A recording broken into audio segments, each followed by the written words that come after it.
ខ្ញុំមកទីនេះគឺពិតជានឹកឃើញទៅដល់អ្វីដែលហៅថាសន្តិភាពអ្វីទៅដែលហៅថាសង្គ្រាមខ្ញុំថ្ងៃនេះពិតជាអាណោយអាធម្មនឹកឃើញទៅដល់រឿងអតីតកាលដ៏ជូរចត់របស់យើងប៉ុន្តែមិននឹកស្មានថាអតីតកាលរបស់យើងប្រកបទៅដោយការឈឺចាប់នោះវាបានវិលត្រឡប់មកវិញតាមរយៈនៃការឈ្លានពានរបស់អ្នកជិតខាងរបស់យើងដែលយើងគ្មានអ្វីដែលជាការប៉ងប្រាថ្នាក្រៅពីការធ្វើជាមិត្តភាពនិងធ្វើជាអ្នកជិតខាងល្អនោះទេនេះហើយដែលជាទង្វើដែលសូមឲ្យអន្តរជាតិត្រូវមើលឲ្យឃើញថាតើប្រទេសកម្ពុជាឬថៃអ្នកណាឈ្លានពានអ្នកណា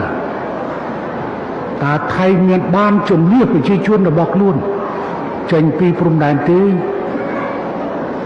តើថៃមានបានជំនះមានជនភៀសសឹកដោយសារកម្ពុជាឈ្លានពានទេ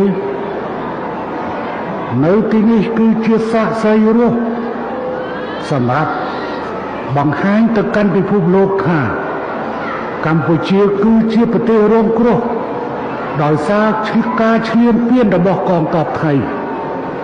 ទើបនាំដល់ទៅការមានជនភៀសសឹកមករស់នៅទីនេះដែលជារឿងជាអកុសលហើយសូមឲ្យបរទេស